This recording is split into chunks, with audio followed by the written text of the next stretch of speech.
Assalamualaikum warahmatullahi wabarakatuh. Kali ini saya akan mempresentasikan tentang tugas dari data scientist, yaitu tentang review jurnal. Yang mana pada kali ini kita akan mau review sebuah jurnal yang berjudul Data Driven Analytics of COVID Infodemic. Yang mana jurnal ini ditulis oleh Ming Wan, Kisu, Rongxiang, Chungreng Hua, yang diterbitkan di International Journal of Data Scientist Analytics pada tanggal 30 April 2022. Pertama, mari kita ketahui dari jurnal ini yang menjadi objek penelitian, yaitu infodemic COVID-19. Apa itu infodemic COVID-19? WHO mendefinisikan infodemic sebagai kelebihan jumlah informasi yang beredar di mana berapa diantaranya akurat dan berapa yang ada yang tidak. Infodemic ini menyulitkan orang untuk mendapatkan sumber yang akurat, kredibel, dan dapat diandalkan sebagai pedoman. Kemudian latar belakang dari jurnal ini yaitu pandemi COVID-19 telah menjadi krisis kesehatan masyarakat yang tak tertandingi di seluruh dunia sejak wabahnya pada saat yang sama menyebar secara luas dan bepergian lebih cepat. Dunia juga telah dibanjir oleh berbagai informasi yang salah mengenai etiologi, pencegahan, diagnosa, morbiditas, motilitas, dan tingkat kesembuhan penyakit. Contohnya termasuk coronavirus ditemukan pada kuda, vitamin C adalah obat ajaib untuk virus corona baru. Tom Cotton mengklaim bahwa COVID-19 diproduksi di laboratorium bio Cina dan sebagainya. Misinformasi semacam itu telah membahayakan ekosistem informasi masyarakat dengan mengikis kepercayaan publik, menyesatkan pengambilan keputusan masyarakat pada saat-saat kritis, dan bahkan dapat menyebabkan gangguan masyarakat. Dan tujuan dari penelitian ini adalah untuk menyelidiki karakteristik linguistik yang berbeda dan untuk menjelaskan patogenetisitas infodemic COVID dengan pendekatan analisis berbasis data. Sebelumnya itu linguistik itu apa? Linguistik itu adalah ilmu yang mempelajari tentang tata bahasa. Jadi penelitian ini akan menyelidiki karakteristik berdasarkan tata bahasa. Kemudian selanjutnya yaitu metode penelitian. Pada jurnal ini mengadopsi pendekatan linguistik berbasis data untuk memeriksa pola linguistik mitos COVID-19 yang unik dan berbeda melalui antarmuka leksikal dan tata bahasa. Kemudian hasil dari penelitian pada jurnal ini ditemukan adanya 80 kata berbeda yang disukai atau sering dipakai oleh mitos tentang COVID, sementara hanya 60 kata yang jelas digunakan oleh fakta. Contohnya COVID-19 sebagian besar digunakan oleh mitos, sedangkan SARS-CoV-2 sebagian besar digunakan oleh fakta. Kemudian bisa dilihat pada diagram indeks epagram pada sini, yang mana indeks epagram dari kata-kata yang berbeda dalam dua kelompok kata-kata ditampilkan dalam urat menurun dari dimensi utama. Menyoroti kata-kata dengan skor negatif dalam huruf tebal, kata yang dominan dalam bentuk kelompok fakta berada dalam bentuk miring. Warna gradien mengacu pada tingkat bobot yang berbeda setiap dimensi kata. Kalau bisa dirangkum dari tabel ini, dari grafik ini, maka dapat disimpulkan yaitu banyak entitas pribadi yang secara jelas digunakan oleh kelompok mitos, termasuk menteri, presiden, polisi, dokter, pria, korban, pasien, anak, wanita, warga negara, dan orang.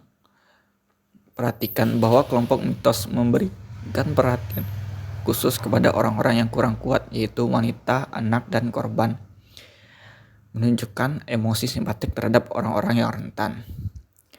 Banyak kata benda yang tepat, terutama tempat-tempat yang sangat terpengaruh seperti Cina, India, Italia, Perancis, Brazil, Spanyol, sebagian besar digunakan dalam kelompok mitos. Sementara kelompok fakta berfokus terutama pada Amerika, AS atau Chicago, meskipun juga sangat terpengaruh tetapi lebih kuat. Banyak platform media sosial termasuk Facebook, Twitter, WhatsApp sering disebutkan dalam grup mitos. sedangkan Google Fakta hanya menyebutkan Google. Sejalan dengan pengamatan di atas, pada aktivitas platform media sosial, kata-kata seperti video, gambar, foto sering digunakan. Ini menunjukkan preferensi mitos COVID yang besar di platform media sosial. Sudah cara yang efektif untuk menyebarkan mitos semacam itu melalui berbagai jenis perangkat multimedia. Artinya, orang cenderung lebih percaya pada informasi yang diberikan dengan gambar, video, dan sebagainya. Banyak kata yang menunjukkan sentimen yang sangat negatif seperti membunuh, mati, ditemukan sebagian besar digunakan dalam kelompok mitos. Menariknya, kelompok fakta menggunakan banyak fakta sentimen positif seperti bimbingan, perawatan kesehatan, perawatan, bantuan, tip, keperawatan, dan dukungan. Kemudian berdasarkan dari hasil dari epagram tadi, ditemukan kasus bahwa ada kecenderungan kolokasi pasangan kata COVID versus SARS-CoV menggunakan perbedaan sketsa kata. 4 kolokasi sintaksis utama diekstraksi seperti yang ditampilkan pada gambar. Frekuensi kolokasi ditunjukkan oleh ukuran lingkaran dan jarak kedua kata menunjukkan kekuatan kolokasi. Yang mana berdasarkan dari grafik ini dapat dirangkum yaitu untuk kata kerja dengan COVID, SARS-CoV sebagai objeknya. Sebagian besar kolokasi untuk COVID menunjukkan makna antivirus seperti melawan, menyembuhkan, mengobati, dan mencegah. Kata-kata ini termasuk COVID-19 lebih sering digunakan dalam kelompok mitos, menunjukkan kesediaan yang kuat dari orang-orang untuk mengendalikan virus. Sebaliknya, kata kerja yang sangat berkokulat dengan SARS-CoV misalnya menghasilkan, menetralkan, membedakan. Lebih netral dan cenderung terjadi pada kelompok fakta. Ini menunjukkan bahwa mitos secara inheran berbeda dari fakta dalam hal sentimen, koheren terhadap temuan dalam analisis leksikal. Untuk kata kerja dengan COVID-19 atau SARS-CoV-2 sebagai subjek COVID-19, sebagian besar berkokulat dengan kata kerja seperti hit, cause, effect yang menunjukkan dampak kualitatif virus kepada para korban. Sebaliknya, SARS-CoV-2 sebagai subjek paling banyak berkokulat dengan kata-kata netral atau positif seperti melibatkan dan pertanda yang sesuai dengan temuan. Kemudian untuk mengubah pengubah COVID dan SARS-CoV-2, COVID berkorelasi dengan kata-kata negatif seperti parah. Sebaliknya, kolokasi SARS-CoV-2 agak jarang dan tidak ada pola yang jelas yang dapat diamati. Untuk kata benda yang dimodifikasi oleh COVID atau SARS-CoV-2, COVID lebih memiliki lebih banyak kolokasi daripada SARS-CoV-2. Asalnya itu sentimen negatif secara konsisten diamati dalam kolokasi COVID seperti pandemi.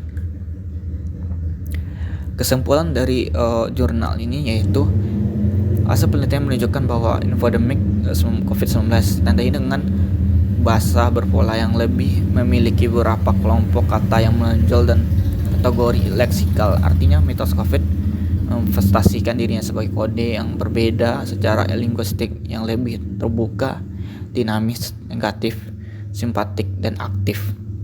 Sebagaimana yang dibuktikan dengan hasil analitis dan prediktif. Mungkin sekian review jurnal dari saya. Jika ada kata-kata yang salah mohon dimaafkan. Sekian, terima kasih.